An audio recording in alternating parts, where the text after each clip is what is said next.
Wala nang maraming paligoy-ligoy pa, diretso sa punto na. Maiksi lang ang komentaryo, pero diretso sa punto. Maraming kuro-kuro, may tiwali, may totoo. Dito, sa puntong diretso tayo. Punto, diretso. So, ito mga kabunyog, ang nangyayari dito sa grupong ito, ang malinaw dito, tulad ni Gutesa, itong 18 na ex-Marines, nagtatago na rin.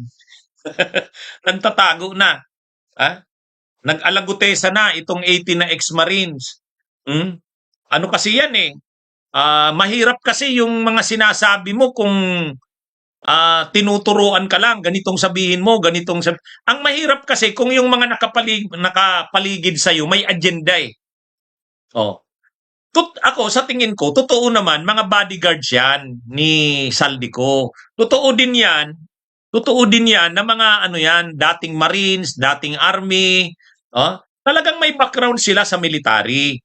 Dahil may background sila sa military, syempre yung mga transaksyon ni Saldico, mga mga illegal, tapos maraming pera, bilyon ang pinag-uusapan, kailangan niya talaga ng mga ganyan na klase ng tao. Yung marunong sa may military background. Kaya sa tingin ko, totoo yun. Ang problema lang kasi doon sa ex-Marines na yan, marami na silang isiningit sa kanilang mga salaysay. Halimbawa, pinalabas nila na binigyan nila si Trillanes ng $2 million. Tapos binigyan daw ni Trillanes ng pera ang ICC. Ayun, malayo naman mangyari yun. Pero bakit nila kailangang sabihin yun?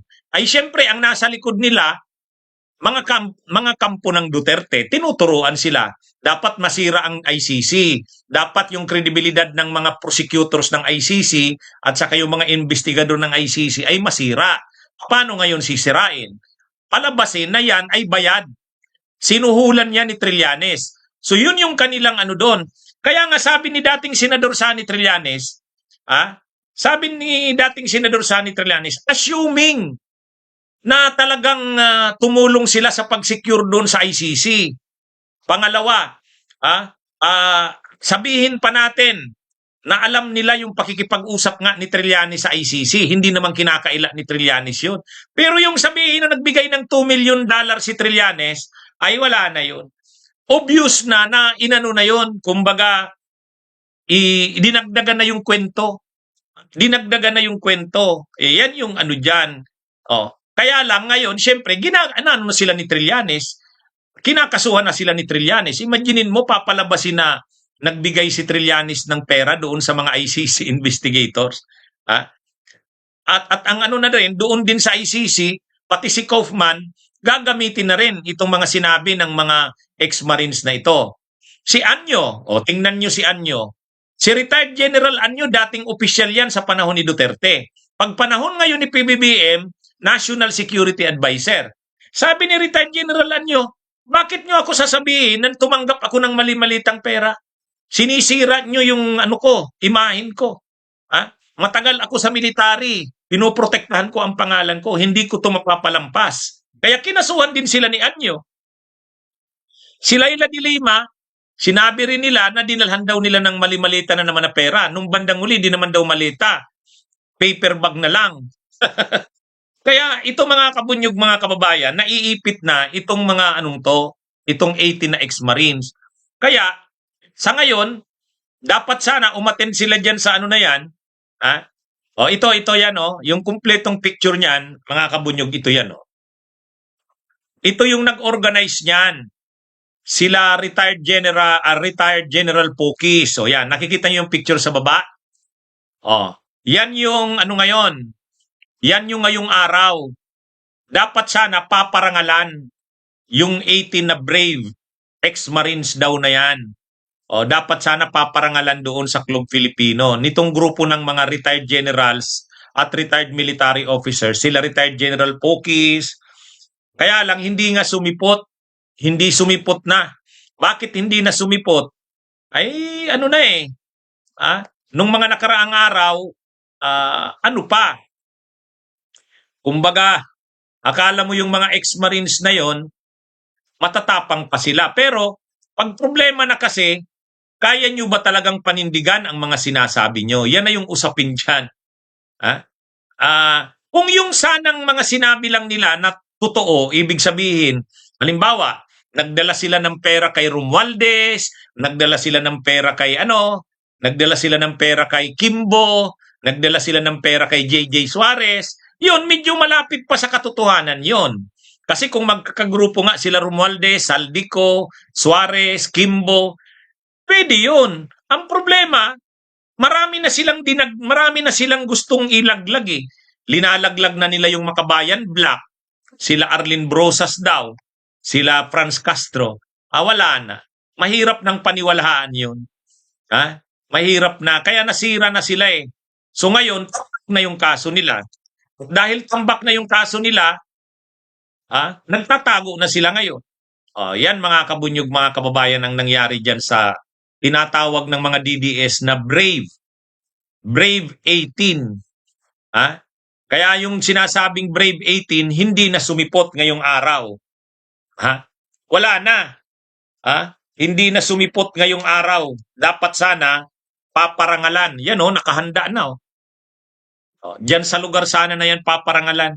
Ang paliwanag ng mga organizers, unawain na lang daw kasi may mga seryoso na daw na threat sa buhay. May mga seryoso na daw na threat sa buhay, kaya nag-aano na sila ngayon, nagpapasiguro na ng kanilang kaligtasan. Wala. Pagkaganyan na mahirap na yan. Yan yung problema diyan sa grupo na yan ng mga whistleblowers na yan ng mga DDS. Una, present nila noon si Gutesa. Ang tapang nung nandun sa Senado, pinipresent ni Marcoleta. Okay sana, okay. O ngayon, ang problema, after nung pag-appear sa Senado, syempre iimbestigahan na siya, ipapatawag na ng NBI, ipinapatawag na ng DOJ, hindi na sumisipot si Gutesa. Style Gutesa. Yan yung nangyari dyan. Dapat kung maninindigan ka, lalo na 18 naman sila, bakit sila matatakot? Actually, kahapon, nag-press ko na sila kahapon sa Valle Verde. Nandun pa si Mike Defensor. Yung 18, 11 na. 11 na lang kahapon. O ngayon, yung 11 nawala na. Buong 18 na ang nawala. Kahapon may press ko na yan, si Mike Defensor sa Valle Verde. Yung 18 hindi na, 11 na lang ang sumipot. Ngayon naman, paparangalan sana ngayon, nakahanda na yung magpaparangal, yung mga retired na military officers. Kasi sabi ng mga DDS na mga retired military officers, pare-pareho din lang yan, si Poki, si Mitran. Ang sabi nila, saludo daw ang mga retired na mga military officers dito sa 18 na ito dahil sa kanilang katapangan. Brave 18 nga ang tawag. Tapos kahapon, nung nag-press con, 11 na lang. Tapos ngayon, paparangalan yung 18, wala nang sumipot. Wala nang sumipot. Yan na yung yan na. Parang katulad na naman yan ni Gutesa, mga kabunyog, mga kababayan. Ganyan din ang nangyari kay Gutesa eh. Ang nakakatawa dyan, paparangalan mo sa katapangan. Paparangalan mo sa katapangan. And yet, wala naman. Paano na ngayon yan? Yung pinagmamalaki ng mga DDS, si Sara Duterte, saludo din dyan. Naglabas na ng statement si Sara dyan. Sabi ni Sara, saludo. Ganun din si Pulong. Si Pulong Duterte, naglabas rin ng pahayag. Saludo. Pagpupugay sa 18 na brave ex-Marines. Kaya lang ngayon, wala na. Hindi na nagpakita. Pero ang sabi nila sabi ng mga kasamahan nila sa DDS, lang naman daw, nagpapasiguro lang. Dahil nga daw, may banta na sa kanilang seguridad. May banta na sa kanilang pero pag pinatawag daw ng ombudsman, ng Senado, ng Kongreso, attend daw. Okay? O sige mga kabunyog, mga kababayan, magandang araw sa inyong lahat. Mabuhay po tayo. Bunyog, bunyog, halikan na kasama ka. Bunyog, kapag buklod ay may pag-asa. Luzon, Visayas, Mindanao, isa ang pananaw.